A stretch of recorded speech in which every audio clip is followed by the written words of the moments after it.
ये जो लोकसभा के चुनाव थे, ये एक ऐसे चुनाव थे जहां पूरी दुनिया देखना चाहती थी कि देश के लोग किस प्रकार की राजनीति को पसंद करते हैं।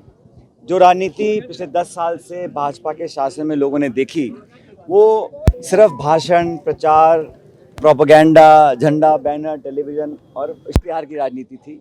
और देश में जो खाई बढ़ी है अमीर गरीब की, सबसे बड़ा मैं मानता हूं देश में सबसे प्रमुख जो चिंता का विषय है, दो विषय हैं। पहला अप्रत्याशित बेरोजगारी और दूसरा जो खाई बढ़ी अमीर गरीब की। जो नीति निर्माण हुआ है वो आर्थिक दृष्टि से सिर्फ चंद लोगों को फायदा पहुंचाने के लिए काम सरकार ने किया और अधिकांश भारतवर्ष के जो लोग हैं वो महंगाई और बेरोजगारी से जूझ रहे थे। तो जो परिणाम आज आए हैं, संख्या बल किसका है, गठबंधन सरकार किसकी कब क्या बनती है, बाद की बात है, लेकिन शुद्ध रूप से जो परिणाम का आकलन आप करेंगे उसमें ये वोट सरकार के खिलाफ पड़ा। भाजपा का संख्या बल 303 था, आज 60-70 उनके सांसद कम चुनकर आए हैं। एनडीए ने दावा 400 का किया था, 200 कुछ पे आके वो अटक गए हैं। और ये जो जनादेश भी है ये खंडित है, किसी भी दल को सरकार बनाने का स्पष्ट बहुमत नहीं मिला। मतलब लोगों को जो सत्ता में थे उनको अपने गिरबान में झांकना चाहिए और आकलन करना चाहिए कहाँ उनसे कमी रह गई थी। कांग्रेस को और इंडिया अलायंस को अपार जन समर्थन जनता का मिला है।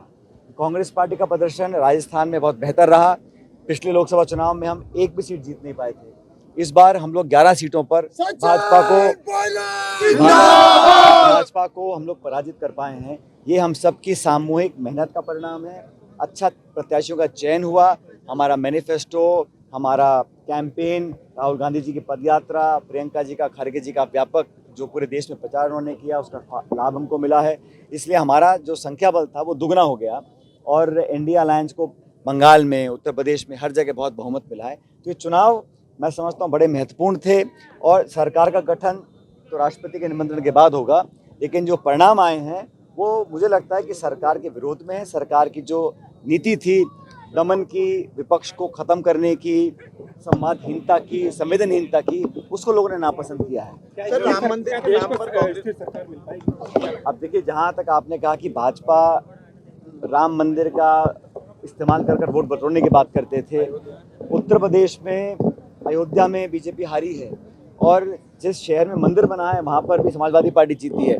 तो इस देश के नौजवान, किसान और अधिकांश लोग धर्म के नाम पर जो राजनीति हो रही है उसको पसंद नहीं करते। राजनीति होती है सिद्धांत की, संविधान की, प्रगति की, विकास की, योजना की, उद्योग की, निवेश की। और राजनीति आप करें मंगलसूत्र की, हिंदू की, मुसलमान की, मंदिर मस्जिद की, उसको नौजवान पीढ़ी और अधिकांश लोग पसंद नहीं करते हैं। ये बात मुझे लगता है भाजपा को समझ में आ गई होगी। और जहाँ तक कांग्रेस की बात है, मुझे लगता है कि जो हम लोगों ने संघर्ष किया, पार्टी ने राजस्थान में, हरियाणा में, अलग अलग जगहों में हमको अच्छा प्रदर्शन करने का फ़ायदा मिला है।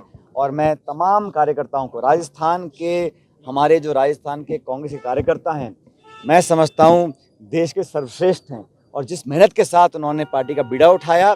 नेता तो सिर्फ हम लोग भाषण देते हैं, लेकिन पोलिंग बूथ पर जिन्होंने भीषण गर्मी में तमाम दबाव के बावजूद, केंद्र की सरकार, राज्य की सरकार, डबल इंजन का पूरा उन्होंने सत्ता का दुरुपयोग किया, उसके बावजूद कार्यकर्ताओं ने जो बूथ पर खड़े होकर इस गर्मी में लोगों को वोट डलवाकर पार्टी को जिताया है, उनकी मेहनत के कारण आज हमारे अच्छे परिणाम आए हैं। सर, हनुमान बेनीवाल ने बयान जारी किया है कि राजस्थान में आरएलपी की ओर से 20 लाख वोट कांग्रेस को पड़े, लेकिन जब गठबंधन की अभी मीटिंग हुई उसमें उनको नहीं बुलाया गया, वो उनका अपमान हुआ है, ऐसा उन्होंने कहा है। सब लोग जो इंडिया गठबंधन में थे आज भी गठबंधन में हैं, बल्कि मैं तो समझता हूँ आने वाले समय में हमारे गठबंधन में और दल शामिल हो जाएंगे।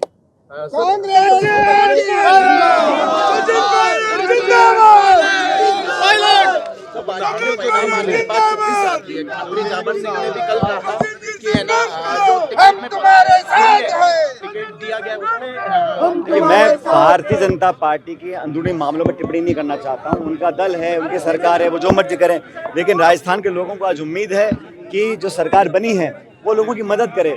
आज अघोषित बिजली कटौती हो रही है, पानी की समस्या, बिजली की समस्या, लोग त्रस्त हैं और संकट के समय में लोगों को, सरकार को सामने आना चाहिए, प्रशासन को मुस्तैद करना चाहिए और आम जन को राहत दिलाने के लिए काम करने चाहिए।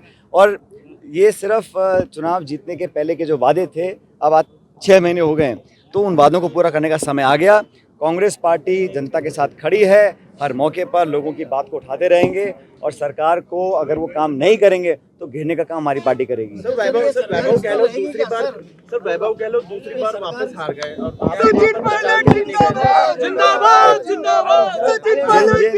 ऐसा है, हम लोगों ने 11 सीटों पर भाजपा को हराया है। जहां जहां हम लोग भाजपा को हरा नहीं पाए, अगली बार हम दुगनी मेहनत कर उनको हराएंगे। लेकिन देश का मूड, प्रदेश का मूड आज कांग्रेस के पक्ष में है।